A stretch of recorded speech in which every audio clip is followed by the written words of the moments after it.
안녕하십니까 경매단 여러분, 박효수입니다. 오늘 제가 촬영하는 날인데요. 오늘은 재미난 얘기를 좀 들고 나왔습니다. 어떤 내용이냐면 유치권의 오해와 진실에 대한 내용입니다. 유튜브 영상이나 네이버나 기타 이제 강의하는 곳에서 유치권과 관련된 강의에 대해서 오해와 그 진실에 대한 부분을 명확하게 잘 모르시는 것 같아서 유치권에 관련된 부분을 적어도 20년 넘게 한 저로서는 영상을 좀 찍어야겠구나 라는 생각을 하게 됐습니다. 유치권에 대한 부분에 대해서 많은 강좌가 있는데요. 그래도 디테일하고 유치권이 과연 어떤 법령인지에 대한 강의를 하는 사람으로서 오늘 오해와 진실에 대한 내용들을 낱낱이 한번 영상을 통해서 알려드리도록 하겠습니다. 끝부분까지 보시면 끝부분에 저와 비슷한 캐릭터가 여러분들을 위해서 환호한 영상이 남아 있습니다. 영상 끝까지 봐주시고요. 좋은 영상으로 여러분들한테 인식이 되어졌으면 좋겠습니다. 오늘 한번 내용을 한번 들어가 보도록 하겠습니다. 유치권의 오해와 진실. 유치권은 99%가 가짜다. 유치권에 대해서 99%가 가짜다라는 말이 틀린 말은 아닌 것 같습니다. 왜냐하면 가짜만 보셨다고 하면 그 중에서 99%가 가짜일 가능성이 있겠죠. 하지만 여기에서 유치권에 대한 해석이 유치권을 주장하는 게 99%가 가짜다라고 만약에 생각하신다고 하면 저는 틀린 답이다라고 말하고 싶습니다. 유치권에 대한 법령이 있죠. 민법 320조에서 328조에 분명히 유치권에 대한 법령이 나옵니다. 320조에서 328조 조항에 유치권에 대한 설명이 나옵니다.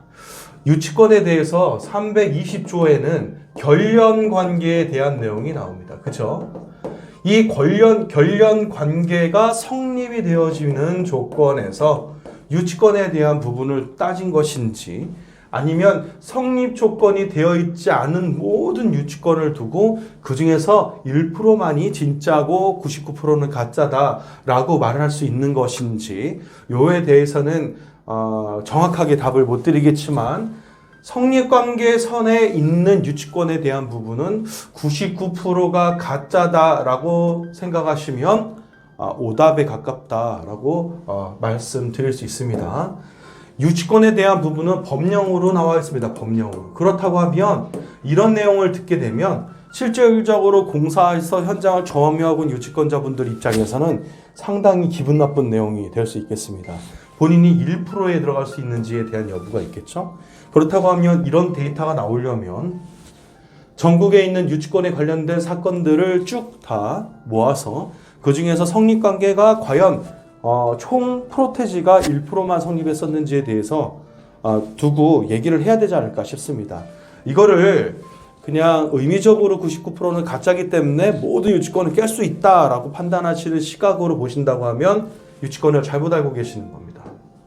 유치권에 대한 내용에 대해서 오해와 진실에 대한 부분을 설명하고 있습니다.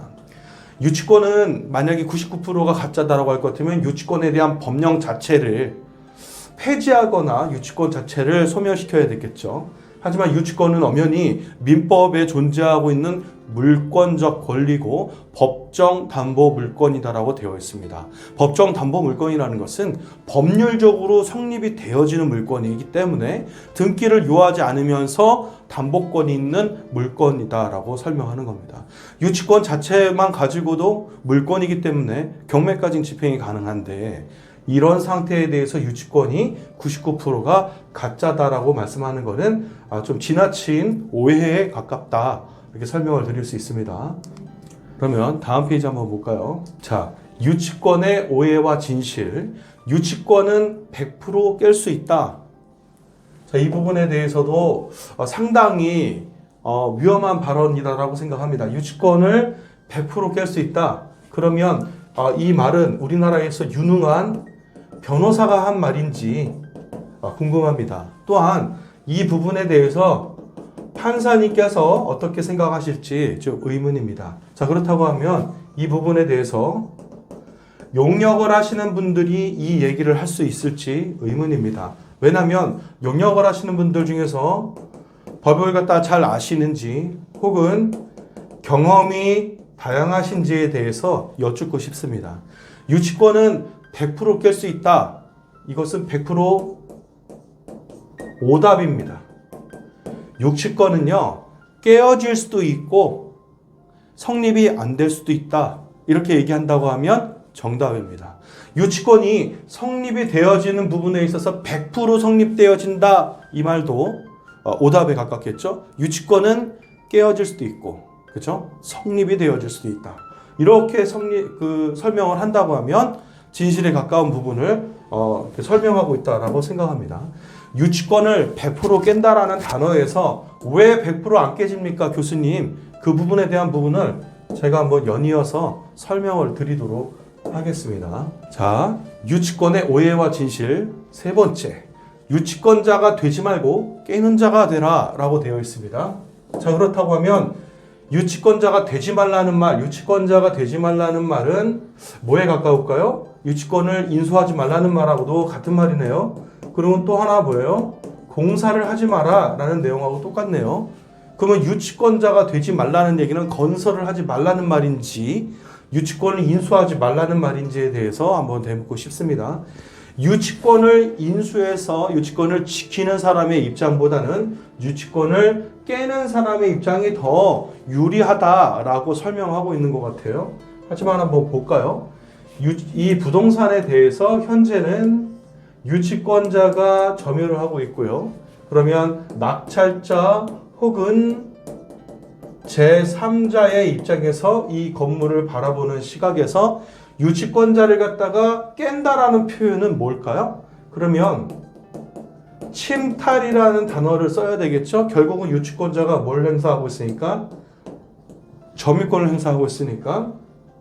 자, 그렇다고 하면 이 침탈의 행위에 대해서는 낙찰자가 제3자에게 용역을 줄 수도 있겠죠? 그리고 이 점유에 대해서 침탈을 했을 경우 유치권은 성립이 되지 않기 때문에 결국은 유치권을 깨어지고 유치권을 깨는 사람이 된다라고 설명하고 있네요. 자, 그렇다 보니까 민법 328조에서는 유치권이 점유권의 소멸에 의해서 유치권이 소멸된다. 법령에 대한 부분 맞습니다. 유치권은요, 점유권을 손실을 한다고 하면 이 점유권에 대한 부분을 반환 신청을 하질 못합니다. 그렇다 보니까 유치권 자체는 점유의 상실에 의해서 유치권은 소멸이 되어져요. 하지만 유치권에 대한 진실을 한번 더 깊게 들어가 보면 유치권은 바라보는 법령이 유치권의 법령만 있지 않습니다. 자, 한번 또 오해와 진실에 대해서 한번 더 풀어나가 보도록 하겠습니다. 오해와 진실 네 번째, 유치권과 용역과의 관계입니다. 유치권에 대한 부분과 용역과의 관계에서 한번 요 두 가지의 관계에서 어떤 권리가 있는지 한번 볼까요? 당연히 점유권에 대한 부분이 있겠죠? 이 점유권 자체를 유치권자가 직접 점유를 하는 것인지 아니면 간접 점유를 하는 것인지 이 두 가지 다 유치권에 해당하는 점유권으로 판단하고 있습니다. 제가 여기 유치권과 용역과의 관계에서 이 내용을 설명한 것은요, 이 용역을 만약에 용역을 갖다가 계약을 하신다고 하면 이 용역하는 사람들은 어떤 것을 대리하고 있냐? 점유권에 대한 부분을 대리하고 있습니다. 그렇다 보니까 이 용역들이 점유권에 대한 대리권자다 보니까 이 보조점유자 혹은 그 직접 점유자에 대한 부분에 대해서 관리 감독을 잘 하셔야지만 됩니다. 되도록이면 유치권은 점유권을 직접 점유하는 것을 권해드립니다. 자, 용역과의 관계에서도 용역도 결국은 점유권을 주장하고 있는 것이다. 점유권을 갖고 있는 것이다. 이런 내용을 여러분들한테 설명을 드리고 있습니다.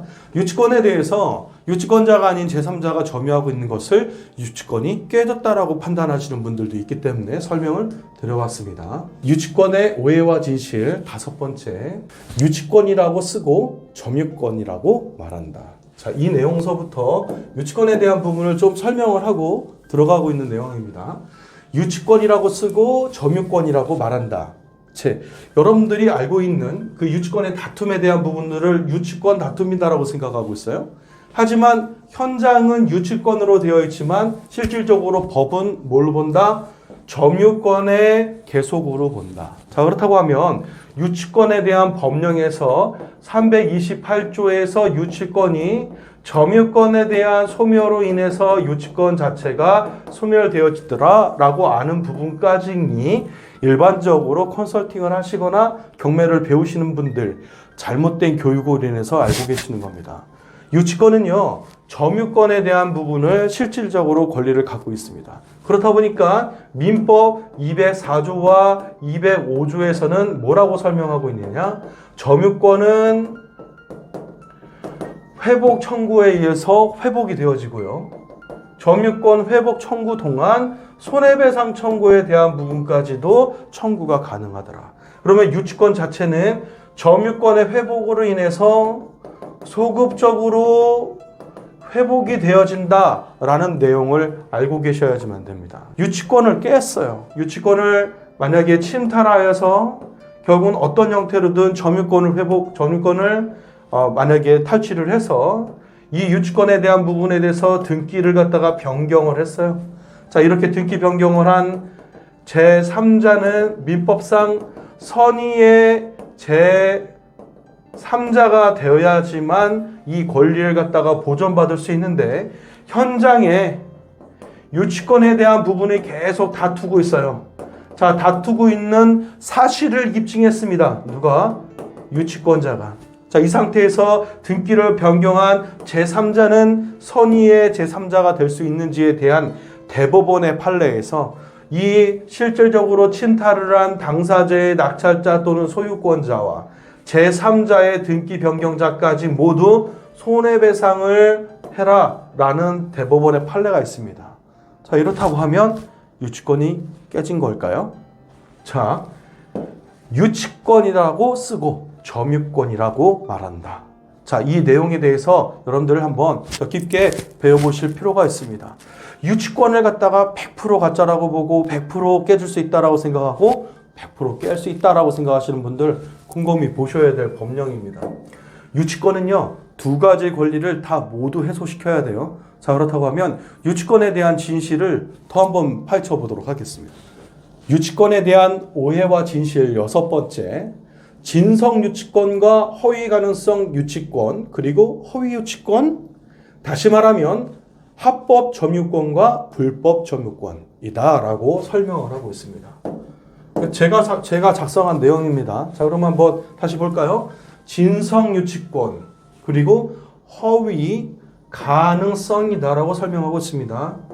허위 가능성 유치권, 그리고 실질적으로 허위 유치권.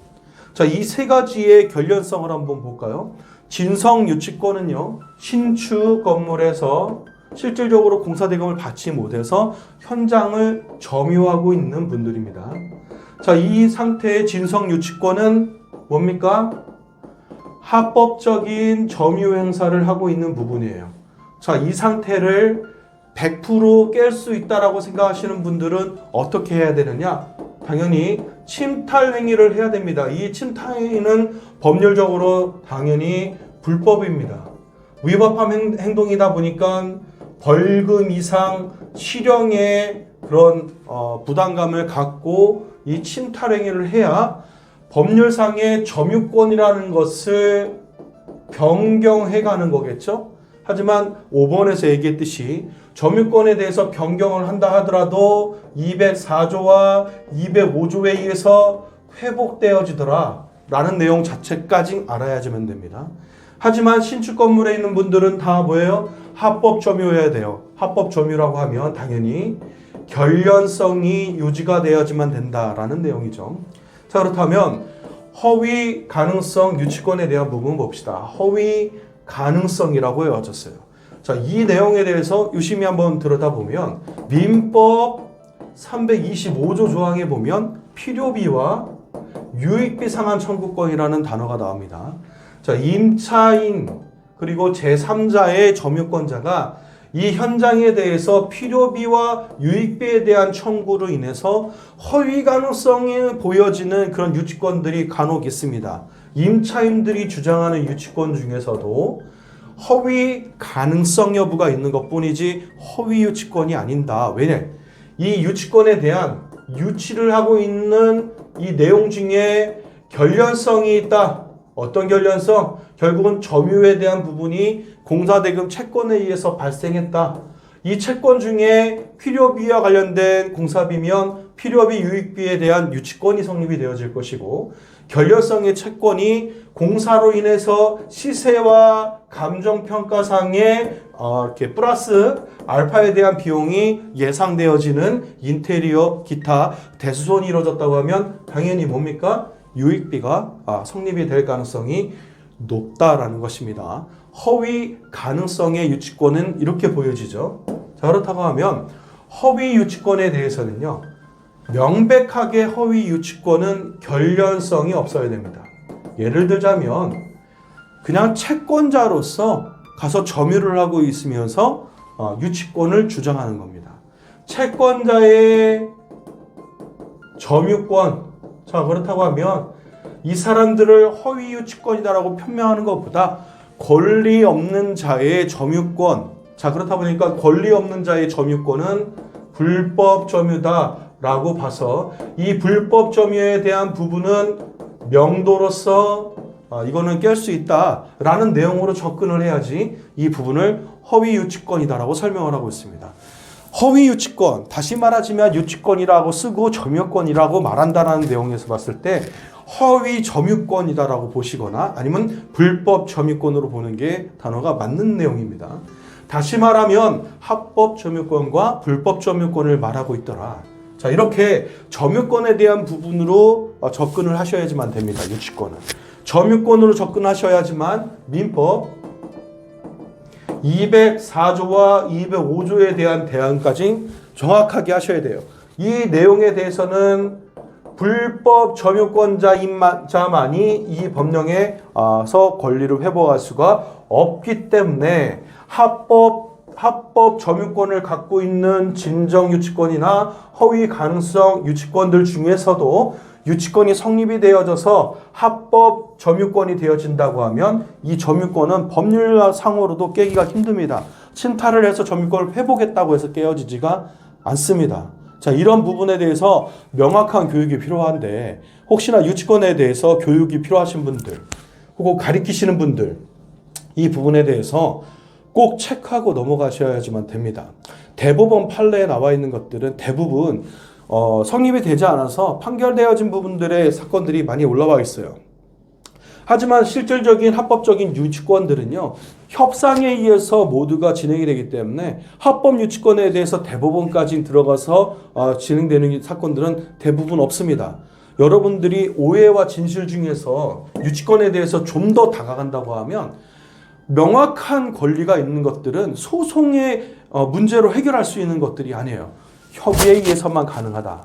이런 내용에 대해서 한 단계 더 들어간다고 하면 여러분들이 유치권을 갖다가 인정되어지는 유치권을 갖다가 인수하는 것도 하나의 방법인데 유치권자가 되지 말라고 한 그 말은 오해와 진실 중에서 오해에 가까운 답변이지 않을까 생각이 듭니다. 다음번으로 한번 넘어가 볼까요? 자, 유치권의 오해와 진실, 결련 관계의 채권만 인정할 뿐 결련성이 없는 점유권은 모두 허위 유치권이다.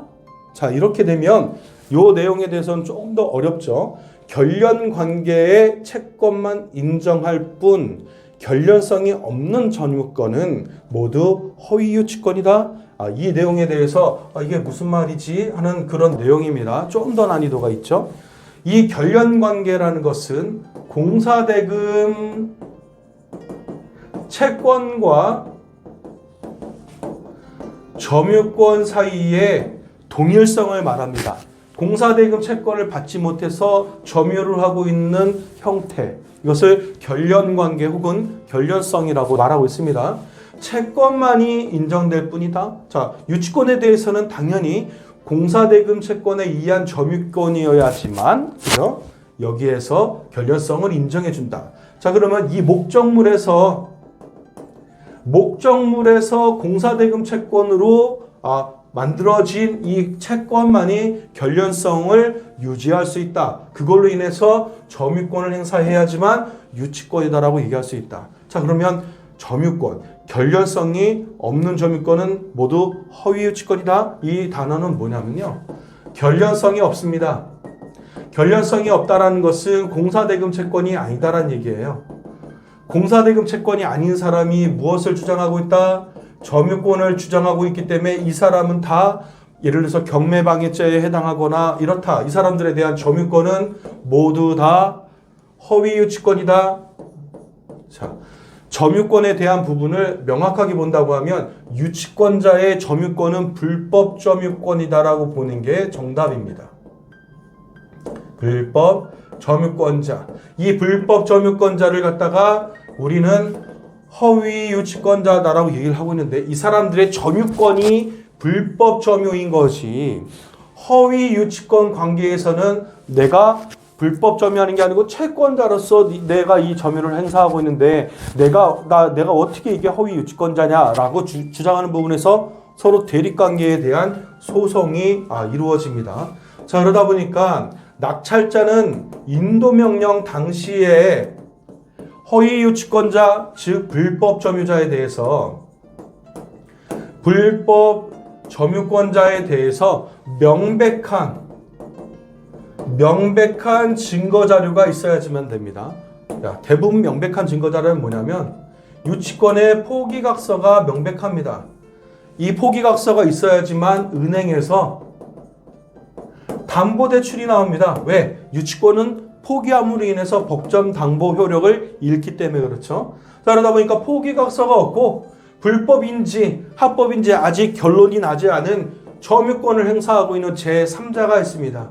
자, 그래 낙찰자가 봤더니 이것은 불법 점유권이네. 그래서 인도명령에서 내가 100% 깰 수 있어 라고 접근하지만 10건이 다 안 된다라는 것은 아닙니다. 100%라고 생각하시면 안 된다는 얘기를 드리고 있는 거죠. 자, 그렇다고 하면 인도명령이라는 단어가 갖고 있는 이 중압감은 뭐냐면 낙찰자가 담보대출을 받을 수 있느냐 혹은 경락잔금 대출을 받을 수 있느냐라는 부분에 도달하게 됩니다.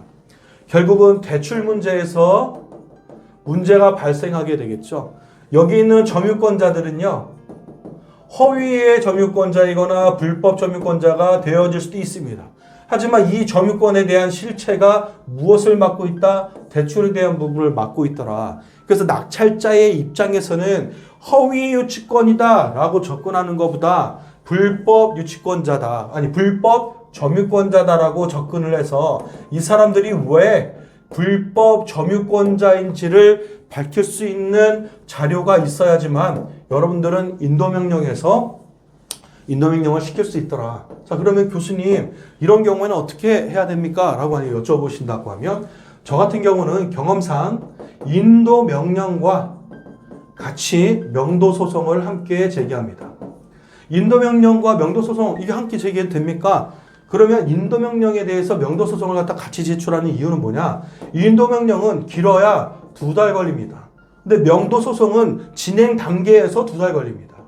자, 결과에서 2달 걸려지고 진행 단계에서 2달 걸려지니까 인도명령을 접수하면서 명도소송도 함께 진행을 하는 것이죠.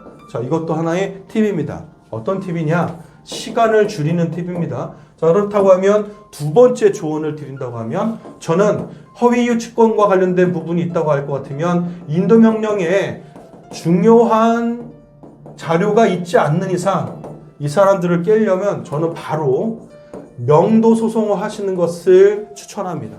자, 이렇게 명도소송을 하게 되는데 당연히 인도명령이나 명도소송을 할 때 점유이전금지가처분은 세트로 하지 않습니까? 근데 이걸 경험해 보신 분들만 알아요. 전문가들 중에서 유치권에 대해서 실질적으로 점유이전금지 가처분을 해보신 분들만 압니다.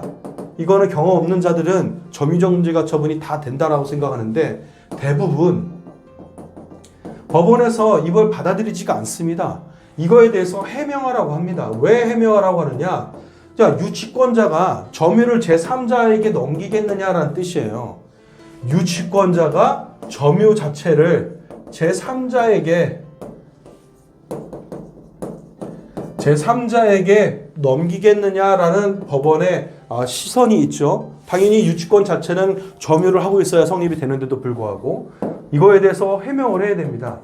유치권자가 제3자에게 매각도 가능하기 때문에 혹은 점유에 대해서 보조점유, 기타 간접점유권을 갖고 있기 때문에 이 유치권에 대해서는 점유의정금지 가처분이 명백히 필요합니다 라고 해명할 수 있는 능력이 돼야 유치권에 대해서 기본적으로 경험이 있는 분이구나 라고 아시면 됩니다. 여러분들 그 유치권의 오해와 진실에서 7번에서 지금 7번에서 8번 없이 9번으로 넘어왔거든요. 제가 8번을 빼먹은 것 같습니다. 그러면 총 9가지가 되겠네요. 이 7번에서 9번으로 넘어가서 한번 보도록 하겠습니다. 유치권자의 채권 권리를 확인하는 방법. 여러분들 되게 중요하겠죠? 유치권자가 갖고 있는 채권 권리를 확인할 수 있는 방법은 무엇이 있을까요? 유치권자를 상대로 여러분들이 낙찰자의 입장에서 만약에 유치권자를 만나신다고 하면 유치권자의 권력관계 그리고 그 채권의 권리관계들을 확인할 수 있겠습니까? 혹은 사건의 이해 당사자가 돼야지만 물건에 대해 권리 증거되어진 서류들을 이렇게 열람해서 볼 수 있는데요. 그 열람되어진 서류만 가지고 유치권자가 갖고 있는 채권의 권리가 모두 다 보여지는 것인가? 이렇게 생각해 볼 필요가 있는데요. 유치권자의 권리관계를 명확하게 확인하지 않는다고 하면 유치권자가 어떤 결연성에 의해서 점유하고 있는지 확인이 불가능합니다. 자, 이 부분에 대해서는 유치권자가 채권자의 시각으로 유치권자와 협상할 때만이 채권의 권리를 확보할 수 있다. 그러면 유치권자가 채권적 권리를 만약에 채권 갖고 있는 권리 자체를 제3자에게 오픈할 수 있을 만한 상황을 연출해야 되겠죠. 또 하나 건축자인 말하자면 유치권자에게는 채무자가 될 것인데요. 건축주가 관련된 서류를 가지고 있을 수도 있어요. 하지만 유치권자가 갖고 있는 서류와 소유권자인 건축주가 갖고 있는 서류는 엄연히 다릅니다. 자, 그러다 보니까 여러분들은 유치권자의 채권 권리를 확보할 수 있는 방법을 찾으셔야 돼요. 그 방법은요, 직접적으로 유치권자를 만나보는 방법밖에 없습니다. 자, 그렇다고 하면 어떤 이유와 목적을 갖고 유치권자를 만나야 되는지 제가 여러분들한테 되묻고 싶은 거예요. 유치권을 인수하려고 하는 사람 외에는 유치권자의 권리를 확인할 수 있는 방법은 없습니다. 여러분들이 유치권을 깨겠다는 목적으로 접근하는 형태에서 유치권에 대한 부분을 본다고 하면 여러분들은 한 건은 성공할 수 있겠죠. 하지만 그것이 반복적으로 성공할 수는 없습니다. 대한민국의 권리에 대해서 인정하는 사람과 인정하지 않는 사람들의 투자 기법을 본다고 치면 인정하지 않는 것을 깨는 게 과연 투자 기법인지 혹은 인정되어지는 채권 권리를 인수해서 내가 그것으로 플러스 알파에 대한 수익을 보는 것이 온전한 투자 기법인지 저는 되묻고 싶습니다. 왜 유치권을 깨야지만 돈이 된다라는 단어가 시중에 돌고 있는지 20년 넘게 이 분야를 하고 있는 저로서는 이해가 가지 않는 부분들입니다. 그분들이 유치권들을 얼마나 많이 깨셨는지 되묻고 싶습니다. 제가 봤을 때는 유치권자가 자기가 권리를 소홀히 해서 깨어질 수는 있어요. 하지만 본인이 대응하지 못해서 깨진 것을 제3자가 봤었을 때 권리가 성립되어지는 것을 약점을 보고 깼다라고 해서 그것이 하나의 투자 포인트다. 그래서 절대로 잘못된 투자 포인트다는 것을 아셔야 돼요. 실질적으로 투자라는 것은 적어도 제가 100%에 가까운 성공률을 갖고 있어야지만 투자, 재테크라고 말할 수 있어요. 여러분들이 만약에 위험성이 있는데도 불구하고 내가 그 약점만 잡고 깰 수 있다고 하면 그걸 투자라고 얘기할 수 있습니까? 여러분들 잘못된 부분에 대해서는 바로잡고 넘어가셔야지만 됩니다. 어디서부터 시작을 해야 되느냐? 법에 대한 이해와 실질적인 경험에 대한 부분으로 쌓아가야 됩니다. 그 많은 분들이 유치권에 대한 부분들을 하고 있는데 실질적으로 얼마나 많은 경험을 하고 계시는지 되묻고 싶습니다. 혹시 이 영상을 보시고 저에게 따지고 싶으신 분들 있다고 하면 오셔도 됩니다. 저는 이 분야에서 대놓고 대한민국에서 유치권에 대해서는 가장 오래된 사람 중에 한 명이다라고 자부심을 갖고 있기 때문에 어떤 분이 오셔도 이 부분에 대해서는 해명이 가능합니다. 저를 아시는 많은 교수님들은 유치권에 대한 부분에 대해서는 제 앞에서 다른 얘기하지 않습니다. 실질적으로 오랫동안 해왔기 때문에 말씀을 드리는 거예요. 앞으로는 유치권에 대한 부분들이 비즈니스 코드로도 시중에 많이 알려지게 될 것입니다. 그래야지만 되기 때문에 이런 부분들에 대해서 영상을 촬영하고 있습니다. 유치권에 대한 오해와 진실을 명확하게 알길 바라는 마음으로 영상을 찍고 있습니다. 자, 유치권의 오해와 진실 10번인데요. 실질적으로는 9번이네요. 그죠? 9번째 마지막입니다. 유치권자는 제3자에게 유치권자임을 알려야 할 의무가 있다. 이 마지막으로 이 내용을 쓴 이유가 있습니다. 유치권자는요, 법정 담보 물권자다 보니까 본인의 권리를 제3자에게 알려야 될 간접적인 의무가 있습니다. 제3자들은 등기되어지지 않는 권리다 보니까 공시도 되어지지 않다 보니까 유치권자에게 되묻습니다. 당신이 여기 지금 공사업자로 유치권자이냐? 라고 되물었을 때 나 유치권자 맞다 라는 말부터 시작해서 제3자에게 본인의 권리를 알려야 될 의무가 있어요. 그러다 보니 플랜카드를 통해서 혹은 시간장치를 통해서 많은 사람들한테 알려야 될 의무가 있습니다.